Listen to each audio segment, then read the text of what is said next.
Bienvenidos a esta segunda parte de 17 verdades de la guerra espiritual con K-Pop Demon Hunters. En el anterior video vimos 8 verdades espirituales. Voy a dejar el video por acá arriba por si no has visto ese video, vayas primero y luego vuelvas. Y en esta seguiremos de la número 9 a la 17. Sin más dilación, comencemos.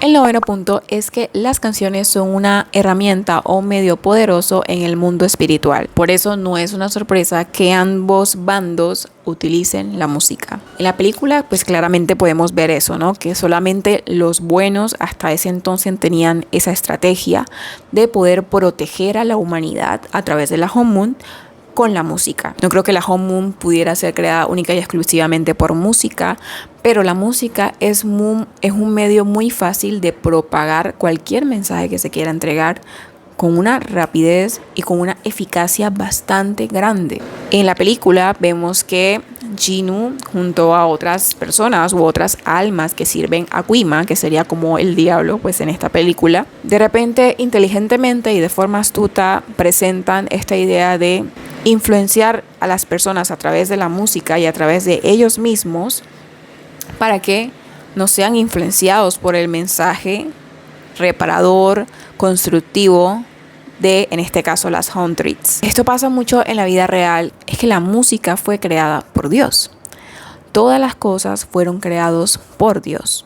Recordemos que el diablo era el líder de alabanza allá en el cielo. Lucifer era uno de los ángeles más preciosos, con mucho poder, con muchas contrataciones. En la Biblia dice que te enorgulleciste por la multitud de tus contrataciones. Es decir, el enemigo tenía muchos encargos o muchas cosas que hacer. Por ende podemos deducir que era muy capaz. Y entre estas capacidades claramente estaba la alabanza y la adoración, porque recordemos que él era, por decirlo así, un líder de alabanza. Entonces Dios creó a sus ángeles y a los seres humanos con un gusto por la música, y es inherente pues a nosotros, hace parte de la forma en que fuimos creados. Entonces el enemigo ni corto ni perezoso va a querer pues usar este gusto y esta inclinación para que nosotros vayamos y miremos hacia lo que él quiere que miremos y creamos sus mentiras y caigamos en sus trampas. Al final del día lo que él quiere es confundirnos. Si Dios nos dice una verdad, él va a buscar que nosotros creamos lo contrario, es decir, la mentira. Va a hacerte ver que tu identidad en realidad es otra, te va a hacer dudar de tu sexualidad, te va a hacer dudar de qué es lo que te da valor, te va a cegar para que tú persigas cosas que al final son perecederas, que al final son vanas. Todo lo que uno quiera perseguir en esta vida, dinero, reconocimiento, fama, al final es algo que nos distrae de lo realmente importante, y es lo espiritual. Porque el mundo pasa y sus deseos, pero la palabra permanece para siempre. El punto número 10 es que tenemos una naturaleza pecaminosa que necesitamos rendir a la cruz de Cristo día a día. Esta naturaleza pecaminosa vamos a analizarla en la película como las cicatrices que tenía la protagonista, la cual en este caso podemos analizar como que sus cicatrices eran parte de su naturaleza semidemoníaca, pero eso sería totalmente antibíblico.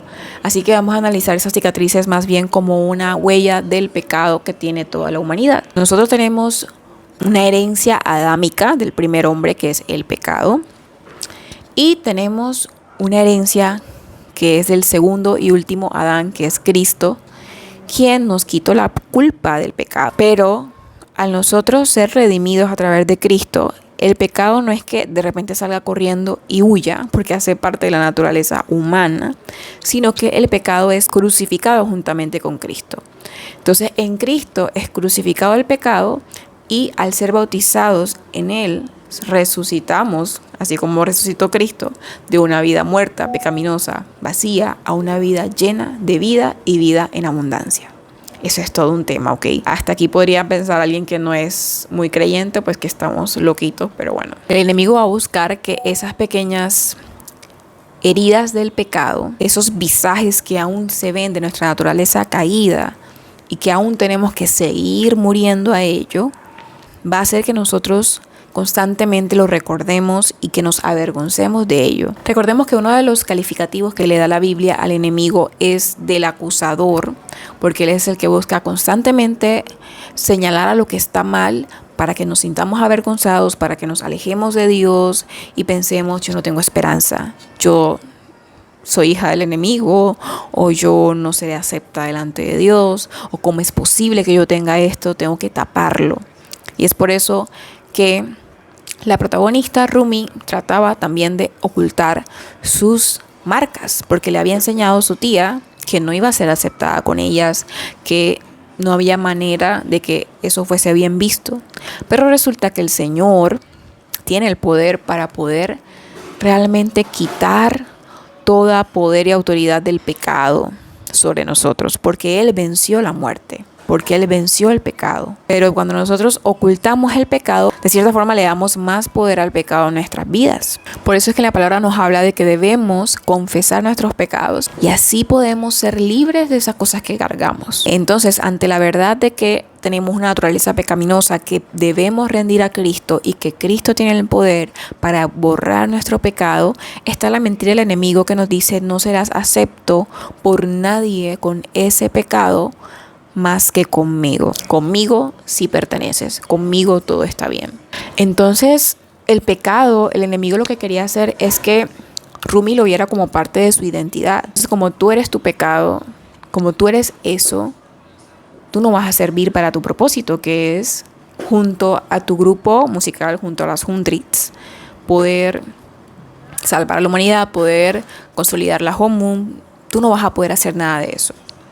Tus amigas no te van a aceptar, tu grupo ya no tiene esperanza, tu propósito ya no sirve. Entonces te quito la esperanza, te quito todo lo bueno que tú tenías y te tengo en el lugar donde quería que tú estuvieras desde un principio, que es un lugar de humillación, que es un lugar de vergüenza, que es un lugar de desesperanza, un lugar desde el que yo te puedo moldear y hacer contigo lo que quieras. Así como el enemigo también usó a su tía para hacerle creer que sus marcas eran para vergüenza y que tenía que ocultarlas, el enemigo puede usar a cualquier persona, incluyendo familia, padre y madre. Y de hecho es muchas veces lo que el enemigo más utiliza, porque son las personas que más tienen poder sobre ti para hacerte daño. Si utiliza quizás a un amigo, quizás a un conocido, a una persona desconocida, no te va a hacer tanto daño como si te lo hizo un padre, una madre, un hermano, una tía cercana, tu abuela, alguien que quieras mucho. Hay que aprender a separar. No es que mi mamá o mi papá o mi hermano o esta persona es el diablo encarnado, sino que el enemigo influencia a las personas cuando esta persona le abre el permiso, una puertecita, una ventanita para que él entre y haga de lo suyo. La siguiente verdad es que aunque tenemos una naturaleza pecaminosa, el diablo no nos controla. Desde que pasamos a ser hijos de Dios, el diablo no nos controla, no tiene poder sobre nosotros. Y esto es algo que en la película también menciona Quima. One of the hunters bears my mark, but I have no control over her. Y esto pasa mucho en el mundo espiritual. El enemigo va a buscar la manera de ganar cada vez más campo en ti, hasta poder también insertar las mentiras de que tú le perteneces, de que tú no puedes volver a Dios, de que tú estás condenado, de que tú estás siendo controlado por el diablo. Y ciertamente puede ser influenciado por el enemigo si tú le permites y le abres puertas a él. La única manera de que tú seas 100% controlado por el enemigo es que tú seas poseído por una entidad demoníaca.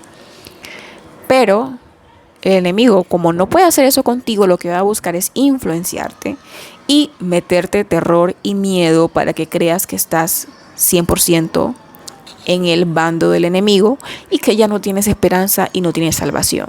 Pero si estás sintiendo eso y tú has recibido anteriormente a Cristo en tu corazón, haz algo pronto, porque es una mentira peligrosa que te puede matar espiritualmente. Busca ayuda de un pastor, busca ayuda de tu líder espiritual, busca ayuda de alguien que tú sepas que sabe de Dios, de la Biblia, y que pueda guiarte en tu camino a volver a permanecer en la vida, a estar en Cristo y poder ser restaurado en él. El punto número 12 es que el enemigo busca que pierdas la fe para poder vencerte. Cuando en el punto de quiebre que hablamos en el video anterior, Rumi de repente es expuesta, su vergüenza, sus marcas son expuestas por el demonio. Luego las amigas de Rumi se dan cuenta de que Rumi no confió en ellas, que les estuvo mintiendo, que Rumi podría ser peligrosa, entre otras cosas.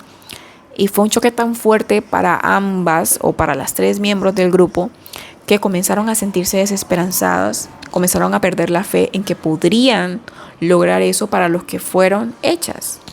Ellas sabían anteriormente que fueron hechas para vencer, y eso lo dicen en su canción How It's Done.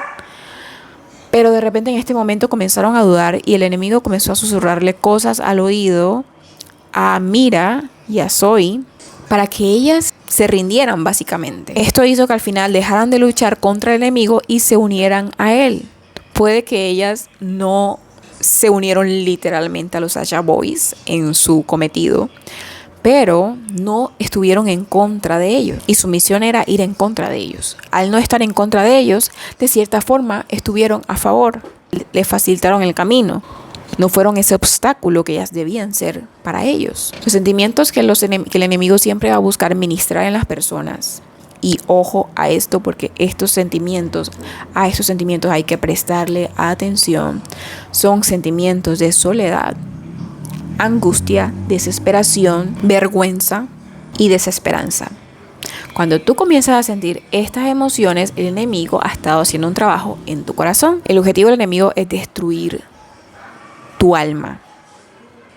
Que sientas que no hay esperanza, que sientas que no tiene sentido vivir, que sientas que eres una vergüenza, que eres un fracaso, que no mereces amor, que no mereces oportunidades, que no hay algo bueno para ti o que no mereces algo bueno. Y esta es la mentira de la cual debes salir para que puedas vivir la vida plena y la vida que Dios te promete, porque está disponible para ti.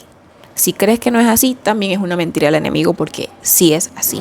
El enemigo te va a querer hacer creer que no tienes autoridad y que no puedes vencer. Cuando Jesús te dio autoridad, Dios te dio autoridad por medio de Cristo, para que tú también puedas echar fuera demonios, porque el poder de Dios te es dado a través de los dones que Dios te da, a través de los talentos y capacidades para que tú hagas la obra de Dios en la tierra. Dios te ha dado una autoridad en contra de los demonios, en contra de principados y potestades, porque recuerda que nuestra guerra no es contra sangre ni carne, sino contra potestades, principados, autoridades de las tinieblas. ¿Y por qué el enemigo siempre va a buscar calar tu fe? De que no vas a poder, de que no hay manera, de que no eres digna, de que no se va a cumplir tu propósito en ti. Porque la fe es a través de lo cual gira todo. Todo se sostiene en Jesús, que es la roca, por medio de la fe. Si te quitan la fe, ¿qué te une a ti con el Padre? ¿Qué te une a ti con Jesús? Porque todo aquel que cree en Él será salvo. Si no crees en Él, no puedes ser salvo. En alguna parte de la película es curioso que Mira trata de convencer a Jinu. Es como una forma de ella convencerse a sí misma. Y le dice a Jinu, tengo que creer. Si no hay esperanza para ti, ¿qué esperanza hay para mí? Porque ella en el fondo sabe que si no cree, que si no tiene esperanza, no hay nada. Definitivamente no hay nada. El punto número 3 es que salir de las tinieblas es difícil, pero no es imposible. En el caso de Jinu, como ya lo expliqué anteriormente, técnicamente, bíblicamente, no había salida para él. Pero viéndolo desde una perspectiva diferente, imaginándonos que Jinu simplemente era una persona que había vendido su alma al diablo y que aún no estaba muerto. Si lo vemos de esa manera, se puede salir del mundo de las tinieblas.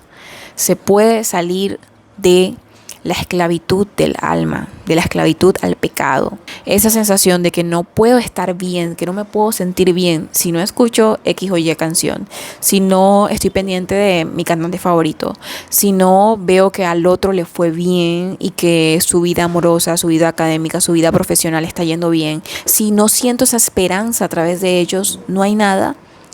Es esclavizante, porque entonces tu esperanza está puesta en otros humanos y en que constantemente estés siendo alimentado por ello. Ustedes podrán decir, pues lo mismo pasa con los cristianos, ¿no? De cierta forma se esclavizan a seguir una serie de hábitos, ¿no?, de leer la Biblia, de orar para poder estar bien.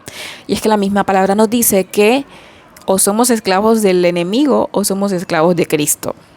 Y esto se escucha un poco drástico, pero es que nosotros necesitamos apegarnos a algo.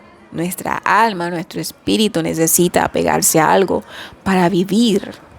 Por eso es que nacen los ídolos, porque si no nos aferramos a Cristo para vivir, nos tenemos que aferrar a otra cosa que le dé sentido a nuestra vida, que lastimosamente no nos da vida, que lastimosamente es una manera falsa de reproducir gozo, una manera falsa de reproducir todo lo que solamente Cristo puede dar. Pero mientras estamos en este mundo terrenal, la oferta de Cristo está allí, 100% disponible, extendida para cada uno de los que quieran tomar de Él. Jesús es la fuente interminable, la fuente que fluye eternamente y recorre todo el mundo. En la palabra dice que el que crea en Cristo, aunque esté muerto, vivirá. Cuando no estamos con Cristo, estamos en muerte, porque solamente en Él hay vida. Recordemos que Cristo es el camino, la verdad y la vida. Cuando estamos muertos espiritualmente, sea porque estamos alejados de Cristo, porque nunca lo hemos aceptado en nuestro corazón, porque literalmente vendimos nuestra alma al diablo, nada, absolutamente nada puede impedir que tú puedas ser salvo, más allá que tu propia decisión. Si tú decides que quieres creer en Cristo, que quieres ser salvo de la vida miserable, de la vida de dolor, de la vida llena de rencor, odio, arrepentimiento, vergüenza, soledad, llámese lo que sea que estés sintiendo, si quieres salir de esa vida y quieres buscar tu esperanza en Cristo, la vas a poder hallar. Solamente quien puede ser salvo siente esa necesidad de ser salvo. No importa si fuiste un asesino, no importa si fuiste el peor de los sicarios, no importa si robaste, no importa si mentiste, nada de eso importa. En Cristo hay una oportunidad nueva, en Cristo hay una vida nueva para aquel que siente que quisiera volver a nacer, que la única forma de solucionar su vida es volver a nacer. Pues en Cristo podemos volver a nacer. En Cristo podemos nacer de nuevo. ¿Por qué puedo garantizar que tú puedes salir de la garra del enemigo aun si vendiste tu propia alma, aun si eres un adorador del diablo, aun si realizas las prácticas más horribles que podamos imaginar? Porque el poder de Dios es más grande que el poder del diablo. El poder de Dios es más grande. Dios es más fuerte. Y cuando estás en el bando más fuerte, no tienes de otra que vencer. Si estás con el vencedor, con el rey de los ejércitos, con el rey de reyes, señor de señores, poderoso en batalla, con el vencedor, no hay otro resultado que vencer. Entonces, ¿qué hay que hacer para salir de la condenación, del pecado y de la muerte? Creer en Jesús. Creer en Jesús, aceptarlo como tu Señor Salvador, arrepentirte de tus pecados, que es una obra que el Señor va haciendo en ti, de convicción, de redarguirte de tu pecado, y es todo un proceso. No es que de la noche a la mañana ya eres una persona con totalmente nuevos hábitos. No. Si bien es cierto, cuando tú aceptas a Jesús en tu corazón, pasas de una a ser hijo de Dios, ya no más hijo del diablo, ya no más esclavo de las tinieblas del pecado, sino que pasas a ser hijo de Dios y tienes este cambio de identidad. Pero ciertamente nuestras heridas, nuestros patrones, todo este tipo de cosas, pues hay que comenzar a también vencerlas en el nombre de Cristo. Punto número 14 es que el temor es el lenguaje que el diablo te quiere enseñar. No puedo, no tengo la capacidad, no voy a poder, voy a fracasar, no soy suficiente, no tengo suficiente, no me irá bien, todo irá mal.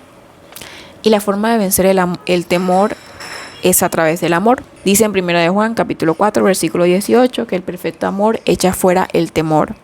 Y el perfecto amor se encuentra solamente en Dios. Recordemos que Dios es amor y el perfecto amor no lo encuentra uno en lo humano. El amor humano es imperfecto. Es un amor que tiene fallas. Es un amor que puede tener grietas. Entonces el perfecto amor está en Cristo. Y el perfecto amor echa fuera el temor. Cuando Rumi trata de hacer salir a Gino del bando del enemigo, aquí Rumi versión evangelizadora, Gino comienza a hablarle con negatividad de que no va a poder, que no es posible. Lo que le dice a Rumi es literalmente como todo este temor son los demonios hablando. Porque el temor es el lenguaje del enemigo. Siempre ten presente esto cuando el temor quiera venir a ser nido en tu cabeza. Porque una cosa es que un pensamiento vaya volando, vaya y venga. Si el pensamiento hace nido en tu cabeza, peligro. Peligro, ese pensamiento hay que siempre rechazarlo. No es que no vaya a llegar, pero hay que rechazarlo porque son dardos del enemigo. ¿Qué es lo que busca el diablo a través del miedo? Paralizarte. ¿Qué es lo que busca a través del miedo? Que no abraces la esperanza que hay en Cristo. Que no logres el cometido, que no llegues a la meta. Esto ocurre mucho también con los cristianos. Nuestra fe mengua. Nuestra fe es muchas veces probada por Dios mismo. Y el enemigo busca aprovechar estas pruebas o dificultades o situaciones de la vida normal y cotidiana para hacernos dudar, para hacernos llenar de miedo. Si estamos enfermos, pues nos mete pensamiento de te vas a morir, no vas a poder con esto, se va a derribar tu carrera, se van a ir todas tus oportunidades, no va a haber esperanza para ti. Si alguien más se enferma, vas a pensar que te va a hacer falta esa persona, que va a morir, que se acabó todo. Si te vas a presentar a una entrevista, un examen, algo importante te va a decir, vas a fallar, no vas a poder. Pero es importante atacar estos pensamientos para que no se aniden en nuestra mente y en nuestro corazón y no nos paralicen. Por un momento olvidamos que nosotros vivimos bajo la gracia de Dios, que no es por nuestro mérito, que no es por nuestras obras, que no es por nuestras capacidades. Esto quiere decir que cuando estas capacidades, cuando estas obras, cuando todas estas cosas menguan, Dios no mengua. Dios sigue siendo fiel, sigue siendo poderoso y va a cumplir eso que se prometió o eso que te prometió que iba a cumplir contigo, siempre y cuando sigas creyendo. Cuando comenzamos a dejar de depender de Cristo, cuando queremos comenzar a depender de nuestras fuerzas, el enemigo fácilmente te va a usar a ti mismo, tu propia debilidad, para poder apoyar sus mentiras de que no vas a servir, de que no vas a poder, porque nosotros por nuestras fuerzas no podemos. En la palabra dice que sin Dios nada podemos hacer. Y lo que podemos hacer sin Dios, entre comillas, son obras negativas. Son frutos malos. En la palabra habla de que podamos dar frutos buenos si estamos en la vid, es decir, si estamos en el mismo árbol que Cristo, vamos a poder dar frutos. Si no estamos en el árbol de Cristo, ¿qué pasa con una rama que se cae del árbol? Se seca, no da fruto y hasta ahí llegó.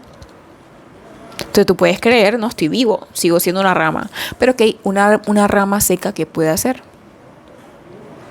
No, puedo trabajar y puedo ganar dinero y puedo... Ok, el dinero te va a dar vida. El dinero te da vida eterna.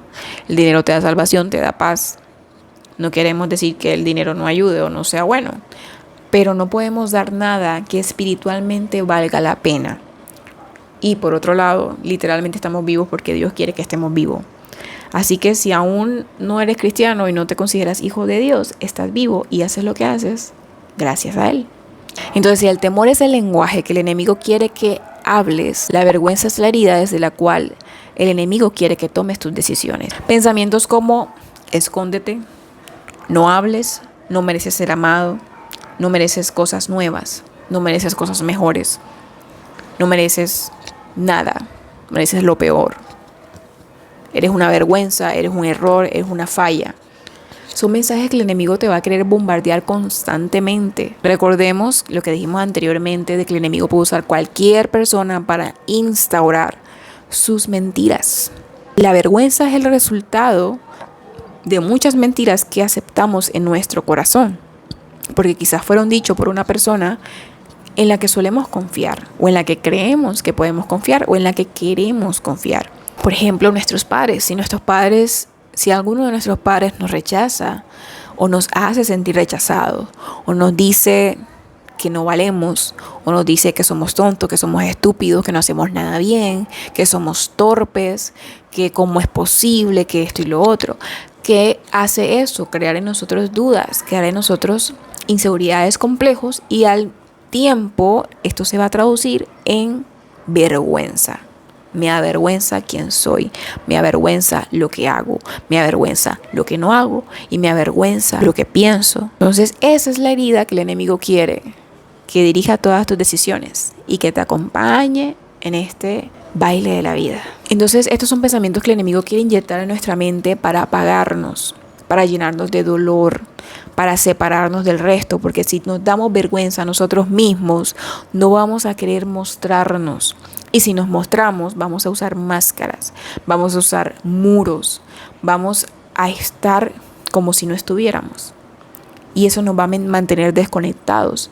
Y al mantenernos desconectados, no hay confesión de pecado, no hay liberación, no hay desahogo, no hay conexión con el otro. Y esto el enemigo precisamente lo hizo con Rumi en la película. Ella se llenó de tanta vergüenza que pensó: no vale la pena que yo siga viviendo. Si yo soy esto, no merezco vivir, merezco morir. Y va a donde su tía y le dice: ¿quién me podrá aceptar con estas marcas? ¿Cómo podré vencerlos? Yo no puedo. Y esta herida de vergüenza en Rumi, ¿cuándo fue sembrado? Cuando escuchó por primera vez de su tía que con esas marcas no iba a poder ser aceptada, que tenía que ocultarlas, que quizás podía decirle a sus amigas, pero una vez no tuviera esas marcas. Y oh sorpresa, las marcas no se iban a ir, sino que se iban a atenuar, porque la culpa iba a aumentar, porque la vergüenza iba a aumentar, porque cada vez el peso de ocultar esa verdad iba a ser más grande e iba a sentirse más imposible de llevar porque estaba sola. Increíble la manera en que el enemigo actúa de muchas formas y maneras. Por eso hay que estar atentos espiritualmente y discerniendo las obras del enemigo.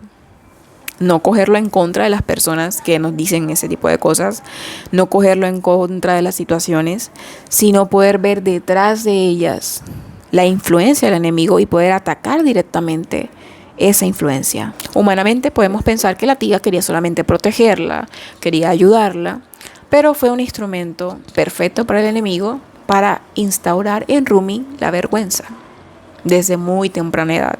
El enemigo sabe que los primeros años de vida son cruciales en el desarrollo mental de las personas. Así que va a buscar desde pequeñito instaurar un ambiente caótico, destructivo, que te robe todo lo bueno que tú pudieras tener y desarrollar. Porque recuerda, una vez más, el enemigo vino a matar, vino a robar, vino a destruir. El punto número 16 es que la batalla espiritual es una batalla por la mente y por los corazones. Es decir, que la batalla espiritual es una batalla por las almas. Los cristianos somos llamados a perseverar hasta el final. ¿Por qué? Porque el enemigo busca en todo el camino cómo meterse, cómo hacerte caer y cómo hacerte echar para atrás. Entonces, seamos o no seamos cristianos, podemos verlo de esa forma. Hay dos caminos: el camino del enemigo y el camino de Cristo. El camino del enemigo es uno solo, aunque pueden parecer miles. Hay miles de maneras de pecar. Hay miles de maneras de desviarnos. Hay miles de maneras de perdernos, de perder nuestra alma, de perder nuestra salvación. Pero hay solamente un camino que nos puede salvar. Por eso dice la palabra que estrecho es el camino que nos lleva a la vida eterna. Tú no puedes pelear contra los que están en tu mismo bando. Es decir, si tú no perteneces al bando de Dios y de Jesús, vamos a decirlo de esta forma, no puedes pelear en contra del enemigo. Aunque haya un rango de maldad o de autoridad en medio de las tinieblas, por mucho de que haya gente más mala que tú, por mucho que haya gente más pecadora que tú, Si tú estás del bando de las tinieblas, no puedes pelear en contra de las tinieblas. Imposible. Entonces la batalla espiritual no se da dentro de los que están en un mismo bando. Es desde la persona que está del otro lado, que ya está en el reino de Dios, que ya creyó en Jesús, que ya creyó en Dios, que mínimo tienes sembrado la semilla de Dios en su corazón, que tiene un temor de Dios y por alguna razón no quiere mentir, no quiere engañar, no quiere matar, no quiere hurtar, no quiere siquiera hablarle mal a otra persona, no quiere odiar, no quiere tener rencor. Si tienes una semilla de verdad en tu corazón de Cristo, entonces tu lucha va a ser diaria en contra del enemigo. Y si tú no te apropias y si tú no tomas las armaduras de Dios, no vas a poder batallar y no vas a poder vencer. Por eso tú que estás en la mitad estás en una posición muy de peligro. Porque si bien ha sido en ti sembrado algo de la verdad, estás comenzando a sentir el llamado quizás a una vida con Cristo, a una vida espiritual con Dios. Estás en peligro porque el enemigo fácilmente te puede jalar. Estás desprotegido si no te cubres con la sangre de Cristo, si no aceptas a Cristo en tu corazón, si no dejas que el Señor haga un trabajo en ti y sea Él el que vaya enfrente de la batalla. No hay manera en que puedas ganar. Muchos dicen que el infierno está aquí en la tierra, el cielo o el infierno, a través de las decisiones que tomamos, pero la Biblia nos dice que no. Si tú vives en pecado, tu vida puede ser horrible o puede que no. Lo que sí está garantizado es que después de que mueres, vas a un lugar de tormento y condenación si no seguiste a Cristo, y no como un castigo que Dios te pone. Es como una consecuencia directa de no haberlo elegido a Él. Porque todos los seres humanos, por nuestra naturaleza caída, adámica, teníamos un caminito seguro al infierno. El Señor fue el que hizo todos los esfuerzos posibles, habidos y por haber, para poder salvarnos, que es enviar a su Hijo a morir por nosotros, para que tengamos otra salida, para que tengamos otra opción, para que si tú crees en Él, puedas salirte de esa condenación. Es una condenación del pecado, porque la palabra dice que el pecado trae muerte. Y el último punto, que es el número 17, de cierta forma abarca muchos puntos que hemos visto, y es que el diablo es el padre de las mentiras. Si se dan cuenta, en la película en diferentes ocasiones llaman a Rumi como a demon girl, una chica demonio. Le dicen a ella que es una chica demonio porque quieren que ella crea que esa es su identidad. Es decir, quieren que ella crea en esa mentira y que sobre esa mentira se construya una nueva identidad, porque ella tenía una identidad clara. Puede que tenga marcas, pero yo hago parte, vamos a decirlo simplificadamente, hago parte de los buenos, ¿no? Y mi propósito es combatir, y mi propósito es vencer, y mi propósito es que la Hommun se perpetúe y vencer el demonio y vencer el mal y todo esto. Pero su identidad comenzó a claudicar, comenzó a tener crisis debido a las mentiras del enemigo, y la principal era esa: eres una chica demonio. Cuando antes ella decía, bueno, tengo parte de demonio en mí y voy a poder vencerla, y si yo hago esto junto a mis compañeras vamos a vencer. Pero de repente comenzó a pensar, esta es mi identidad, esto es lo que soy y merezco morir, porque los demonios merecen morir según la lógica de la película, ¿no? En la vida real, pues los demonios no se mueren. Los demonios son eternos. La cosa es que el enemigo puso e implantó esa mentira que fue muy poderosa para hacerle daño. Acompañada de muchas otras mentiras, hicieron que ella se llenara de soledad, de vergüenza, de miedo, de todas estas emociones, y que por poco hicieron que Rumi perdiera la batalla. Pero vemos a los últimos minutos de la película que ella recordó la verdad. Entonces por eso la canción comienza así. Dice: nada más que la verdad ahora, nada más que la prueba de lo que soy. Entonces la identidad de Rumi era de cazadora, no era de una chica demonio. Quizás algunas personas hayan tenido esa duda de Rumi es demonio, Rumi es medio demonio. Creo que para personas que somos cristianas, si seguimos una lógica espiritual que tenga sentido, Rumi no podía ser medio demonio, sino que es 100% cazadora. Tú no puedes ser 100% cazadora y 100% demonio. No puedes ser hijo de Dios e hijo del diablo. Y en el momento que tú comienzas a dudar eso, todo se pierde. Porque entonces, ¿qué pesa más? Tiene más sentido pensar que si eres medio de cada cosa, pues que en realidad eres más hacia lo negativo que lo positivo. Porque algo que te dice el lado de la luz es que la luz no admite nada de tiniebla. En cambio, la tiniebla, de cierta forma, se puede disque mezclar con verdades, pero al final termina siendo simplemente una mentira. Un montón de verdades que giran alrededor de una mentira es una mentira. Para la verdad poder ser verdad necesita ser 100% verdad. Para la luz poder ser luz no puede tener tinieblas. Entonces, como la lógica de lo iluminado o de lo bueno es tan clara, es más fácil pensar que entonces estamos en el otro bando. Y es lo que pasó con Rumi. El enemigo se aprovechó de su debilidad para convencerla de que era una chica demonio, básicamente. Y fue cuando ella recordó que era una cazadora que pudo vencer esa mentira y vencerla. Y pues nada, con estas últimas verdades cerramos este recorrido, este análisis con K-Pop Demon Hunters. Espero que lo hayan disfrutado y que les pueda llevar un poco a la reflexión y a entender un poco más el mundo espiritual, la guerra espiritual, y pueda ser de bendición y edificación para tu vida.